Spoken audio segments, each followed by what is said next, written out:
Sitharaman serial September 19 எபிசோட்ல என்ன நடக்கலாம் அப்படிங்கறத ரிவ்யூவா பார்த்துடலாங்க. அர்ச்சனா, சேது, சுபாஷ் எல்லாருமே சேர்ந்து மகாவை பயங்கரமா திட்டிட்டு இருக்காங்க. இன்னொரு பக்கம் ராம், சீதா, துரை 3 பேரும் கார்ல வராங்க. கேட்டை ஓபன் பண்ணி விட்ட வாட்ச்மேன் பயங்கரமா அழுகுறாங்க. என்ன ஆச்சு அப்படின்னு சொல்லிட்டு ராம் கூப்பிட்டு கேட்க, அஞ்சலி கட்டி வச்சு அடிச்ச விஷயத்த சொல்றாங்க. இன்னைக்கு இருக்கு அவங்களுக்கு அப்படின்னு சொல்லிட்டு ராம் ரொம்ப வேகமா போறாங்க. பாஸ் இருங்க பாஸ், டென்ஷன் ஆகாதீங்க, கொஞ்சம் அமைதியா இருங்கன்னு சீதா சொல்ல, ராம் நீ கோவப்பட்டு ஒரு யூஸும் இல்லை, ஆனா நீ கோவப்படாமலும் இருக்க முடியாது, கோவப்படணும் ஆனா கோவப்படக்கூடாது அப்படின்னு துரை சொல்லிட்டு இருக்க. எல்லாத்துக்கும் காரணம் மகா சித்தி தான் அப்படின்னு ராம் சொல்ல, பாஸ் நம்ம எதையும் சொல்லி மாற்ற முடியாது, யாரும் மாற போறதும் இல்லை, இது தப்பா இருக்கேன்னு யாருக்கும் தெரிய போறதும் இல்லை, அப்படி தெரிஞ்சாதானே மாறுவாங்க பாஸ் அப்படின்னு சீதா சொல்ல, கடவுளா பார்த்து மகாவுக்கு புத்தி கொடுத்தாதான் உண்டுன்னு துரை சொல்லிட்டு இருக்க. மகா சித்தி பண்றதெல்லாம் தாங்கிட்டு இருக்க முடியாது, கொஞ்சம் ஏமாந்துருந்தா அந்த பொண்ணுங்க நிலைமையெல்லாம் என்ன ஆயிருக்கும் அப்படின்னு ராம் சொல்ல, விஷால் வச்சு சத்தியனை பழி வாங்க நினைச்சாங்க, ஆனா அதுல நம்ம குடும்பமே சிக்கி படாத பாடுபட்டுருச்சு, இதை ஒரு பாடமாக எடுத்துக்கிட்டு அவங்களே திருந்தினாதான் உண்டு, மற்றபடி சான்ஸே இல்லை பாஸ், அமைதியாக இருங்கன்னு சீதா சொல்லிட்டு இருக்க. அமைதியாக இருந்து பட்டதெல்லாம் போதும், இன்னைக்கு ஒரு முடிவு கட்டியே தீரணும். நம்ம கண்ணு முன்னாடியே 2 உசுறு சாவோட எட்ஜுக்கு போயிட்டு வந்துருச்சு. ஒன்று சத்யாவோட ஆக்சிடென்ட், இன்னொன்று மீராக்கா சூசைட் அட்டன் பண்ணது. இதெல்லாம் நடந்துட்டு என்ன ஆயிருக்குன்னு கொஞ்சம் யோசிச்சு பாரு. மகா சித்தியோட வன்பத்துக்கும் வரட்டு கௌரவத்துக்கும் 2 உசுரை இழந்திருப்போம் அப்படின்னு ராம் சொல்ல, தப்பிச்சிட்டாங்களே விடுங்க பாசுங்கிறாங்க சீதா. சத்யாவையும் மீராவையும் கொலவரியோட துரத்திட்டே தான் இருப்பாங்க அப்படின்னு ராம் சொல்ல, ராம் கொஞ்சம் டைம் கொடுத்து பார்க்கலாம், கொஞ்சம் பொறுமையா இருங்கிறாங்க துரை. மகா சித்தியாவது யோசிக்கிறதாவது, நாமளும் சைலண்டா இருந்தா அடுத்த அட்டம்ப்டா ஆரம்பிச்சிருவாங்க, விடக்கூடாதுங்கிறாங்க ராம். அவங்க பிளான் எதுவுமே நடக்க போறதில்ல, கூல் பாஸ்ங்கிறாங்க சீதா. 24 மணி நேரமும் அவங்க என்ன பண்ணுவாங்க இவங்க என்ன பண்ணுவாங்க நம்ம கண்காணிச்சுட்டே இருக்க முடியாது. இன்னைக்கு மொத்த பேருக்கு இருக்கு, குறிப்பா கூட பிறந்த தங்கச்சி வாழ்க்கை எப்படி போனா என்னன்னு வேடிக்கை பார்த்துட்டு இருந்தாங்களே சேது, சுபாஷ், அவங்களுக்கு நீ ஹெவியா இருக்கு அப்படின்னு சொல்லிட்டு ரொம்ப கோவமா உள்ள போறாங்க.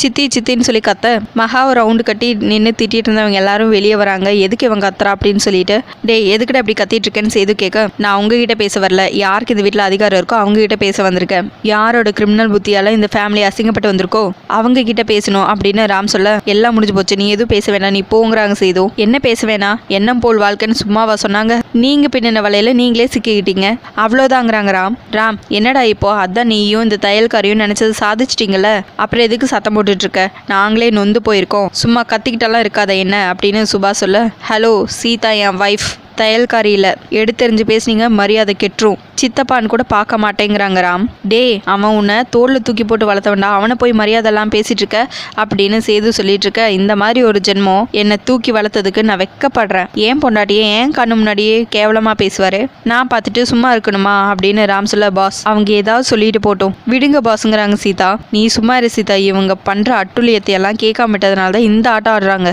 சத்தியனை கொல்ற அளவுக்கு போயிருக்காங்கன்னா இவங்க கிரிமினல் சீதா, கோல்டு கிரிமினல், நீங்க சம்பந்தம் பண்ண சைக்கோராஸ்கள், உங்க பொண்ணுங்களையே குறி வச்சுட்டான், ஜஸ்ட் மிஸ் இல்ல நீங்க அவனுக்கு மாமனார் ஆயிருப்பீங்க, சி வெக்கமா இல்ல, பெத்த அப்பான்னு சொல்லிக்க அவமானமா இல்ல அப்படின்னு ராம் கேட்க, டே என் பொண்ணுங்களை கடத்திட்டாங்கன்னு தெரிஞ்சதும் நான் பட்ட வேதனை எனக்கு தாண்டா தெரியும் அப்படின்னு சேது சொல்லிட்டு, என்னமோ பெருசா நியாயம் பேசுற, புருஷனோட தங்கச்சின்னு கூட பார்க்காம இவ்வளோ இருந்தா அவங்கள ஆள் வச்சு கடத்தினா அப்படின்னு அர்ச்சனா சொல்ல, அறிவுகேட்டத்தனமா பேசிட்டு இருக்காதீங்க, சீதா அப்படி பண்ணது இந்த குடும்பத்துல ஒரு நல்லது நடக்கணுங்கிறதுக்காக, மீரா வாழ்க்கைக்காக, இவ பண்ணதும் அந்த ட்ரக் அடிக்ட் பண்ணதும் ஒண்ணா அப்படின்னு ராம் சொல்ல, ஆள் வளர்ந்த அளவுக்கு அறிவு வளரல, கொஞ்சமாவது புத்தி இருந்தா இந்த மாதிரி கம்பேர் பண்ணி பேசுவியாங்கிறாங்க துரை.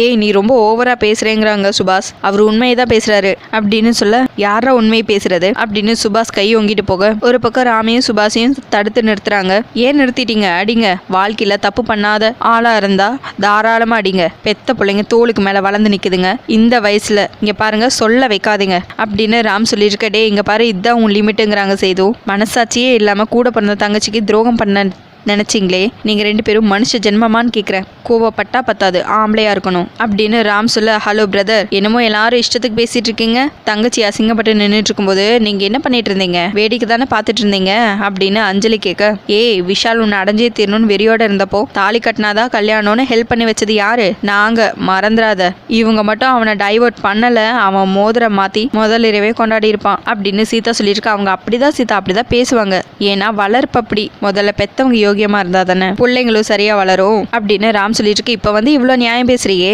உன்னை வளர்த்ததும் நான் தானே, இந்த குடும்பம் தானே, அதை மறந்துடாதேங்கிறாங்க சேது. வளர்த்தது நீங்களா இருக்கலாம், ஆனா எனக்கு நல்லது கெட்டது எல்லாத்தையும் சொல்லி கொடுத்தது சீதா தான். வாழ்க்கைனா என்னன்னு கத்து கொடுத்தவ சீதா.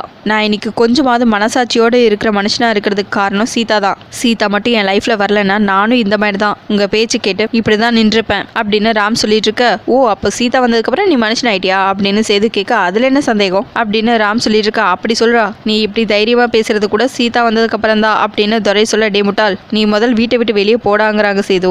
உங்க புள்ளன்னு சொல்றக்கே எனக்கு வெக்கமா இருக்கு, வெளியே சொல்றக்கே அசிங்கமா இருக்கு அப்படின்னு ராம் சொல்ல. அசிங்கப்பட்டு ஏன்டா இன்னும் இங்க இருக்க? இங்க இருக்க வேண்டாம், நீ கிளம்பு, வீட்டை விட்டு வெளியே போடா அப்படின்னு சேது சொல்ல. வேண்டாங்கிறாங்க ராமோட தங்கச்சிங்க 3 பேரும். ராம், பொண்டாட்டி பேச்சை கேட்டு வெளியே போன நீ ஒரு நாள் கூட நிம்மதியா இருக்க முடியாது, அப்புறம் அசிங்கப்பட்டு தான் நிப்ப அப்படின்னு சுபா சொல்ல.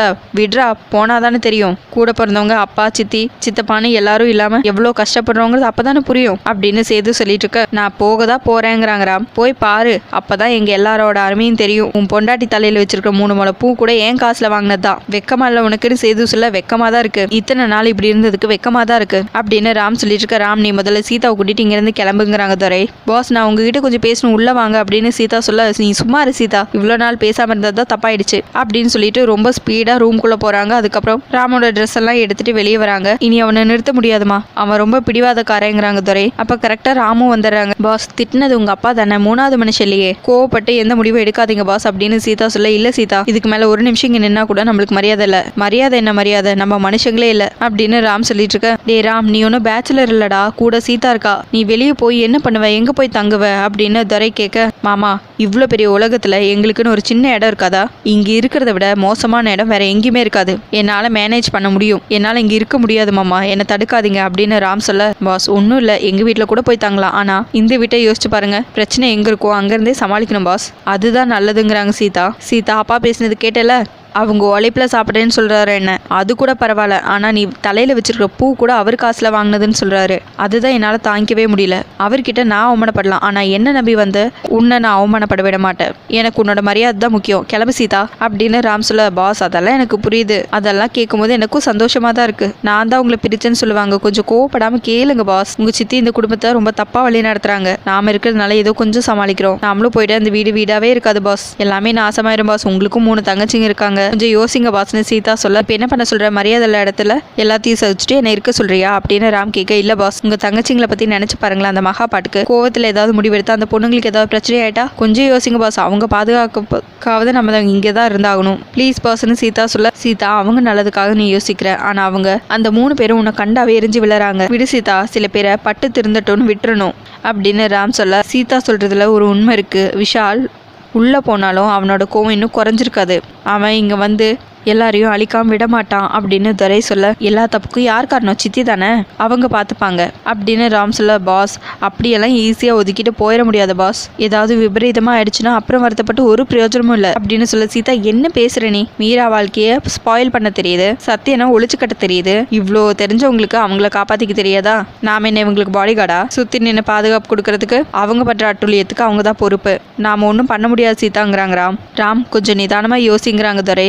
மாமா, யோசிக்கிற கட்டத்தையெல்லாம் தாண்டியாச்சு. நான் ஒன்றும் வெளி உலகம் தெரியாதவன் இல்லை. அதுவும் இல்லாமல் என்னோட சீதா இருக்கா, என்னோட தைரியமே சீதா தான். அவங்க முன்னாடி நாங்கள் தனியாக வாழ்ந்து காட்டுவோம். இத்தனை நாள் நீ சொல்லி நான் எதையுமே மாட்டேன்னு சொன்னதில்லை. உன்னோட எல்லா வார்த்தைக்கும் நான் கட்டுப்பட்டிருக்கேன். இப்போ நான் சொல்கிறத நீ கேட்கணும் ப்ளீஸுங்கிறாங்க ராம். முத்தாரமா, என்ன பாஸ் நீங்கள் ப்ளீஸ் நல்லா கேட்டுட்ருக்கீங்க, நீங்கள் எடுக்கிற முடிவு தான் பாஸ் எனக்கு சொர்க்கம். நீங்கள் உங்கள் முடிவில் இவ்வளோ உறுதியாக இருக்கும்போது உங்களுக்கு பக்கபலமாக நானும் இருப்பேன் பாஸ். 5 நிமிஷம், நானும் கிளம்பிடுறேன் அப்படின்னு சொல்லிட்டு போய் சீதாவும் ஒரு பேக்கை தூக்கிட்டு வராங்க. அதுக்கப்புறம் துரை, நானும் வரேங்கிறாங்க. நான் இனி இங்கே இருக்க மாட்டேன் அப்படின்னு சொல்ல. இல்லை, நீங்கள் இங்கே தான் இருந்தாகணுங்கிறாங்க சீதா. இந்த மாதிரி ஆளுங்க கிட்ட ஒரு பச்சை குழந்தைய விட்டுட்டு போகிறீங்களே அப்படின்னு துரை சொல்ல. மாமா, சீதா சொல்கிறதா கரெக்டு, நீங்கள் இங்கே தான் இருந்தாகணும். அப்பப்போ இங்கே என்ன நடக்குதுங்கிறதே எங்களுக்கு தகவல் சொல்லுங்க அப்படின்னு சொல்லிட்டு ராம் சீதா எல்லாருமா சேர்ந்து வெளியே போகிறாங்க. கூடவே துரையும் போகிறாங்க. கொஞ்சம் வெத்து பேப்பர் எடுத்து ராம் வந்து சைன் போட்டு கொடுத்துட்றாங்க.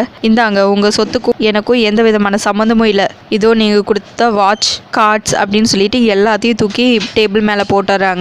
ராமண்ணா, அப்பா ஏதோ கோவத்தில் பேசிட்டாரு, அதுக்காக நீ வீட்டை விட்டு போவியான்னு அஞ்சலி கேட்க. என்னால் தனியாக வாழ்ந்து காட்ட முடியும், உங்கள் சொத்துல இருந்து எனக்கு எந்த பங்கும் வேணாம். மகா குரூப் ஆஃப் கம்பெனிஸ்க்கும் எனக்கும் எந்த விதமான சம்மந்தமும் இல்லை. வெத்து பேப்பரில் கையெழுத்து போட்டிருக்கு, நீங்கள் என்ன வேணாலும் எழுதிக்கோங்க. நான் படித்த காலேஜ் சர்டிஃபிகேட் தவிர வேற எதையுமே நான் இந்த வீட்டில இருந்து எடுத்துகிட்டு போல அப்படின்னு ராம் சொல்லிட்டு இருக்க. வேற ஏதாவது கடன் அவர் பேர்ல இருந்தாலும் சொல்லி எழுதிருங்க, அதையும் நாங்கள் கட்டிடுவோங்கிறாங்க சீதா. இதெல்லாம் உன் வேலை தானடி, நீ தான் சூழ்ச்சி பண்ணுறியா அப்படின்னு அர்ச்சனா கேட்டுட்டு இருக்க. ராம் எங்ககிட்ட இருந்து பிரிக்க பாக்குறியா? இது மட்டும் மகாக்கு தெரிஞ்சது என்ன ஆகும் தெரியுமா அப்படின்னு அர்ச்சனா கேட்க, நாங்க ஒன்றும் பிரிக்கல, இது எங்க பாஸ் சுய புத்தியோட எடுத்த முடிவு, நம்மளனா அவர்கிட்டயே கேளுங்கிறாங்க சீதா.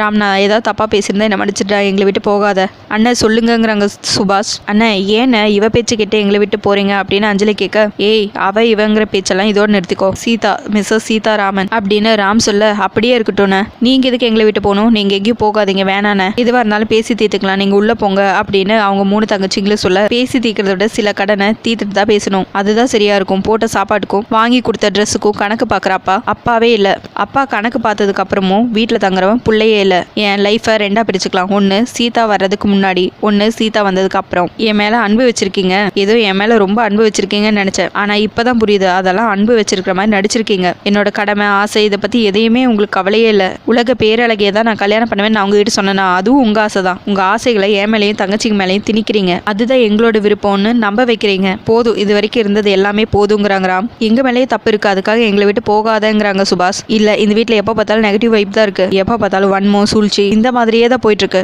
நாளைக்கே எனக்கு ஒரு குழந்தை பிறந்தா இந்த வீட்டுல எப்படி வாழும் அப்படின்னு ராம் கேட்க எல்லாரும் அப்படியே ஷாக் ஆகுறாங்க. அதோட எபிசோட் முடிச்சிருக்காங்க. உங்களுக்கு இந்த வீடியோ பிடிச்சிருந்தா லைக் பண்ணுங்க, ஷேர் பண்ணுங்க, கமெண்ட் பண்ணுங்க, அப்படியே சப்ஸ்கிரைப் பண்ணுங்க. தேங்க்யூ.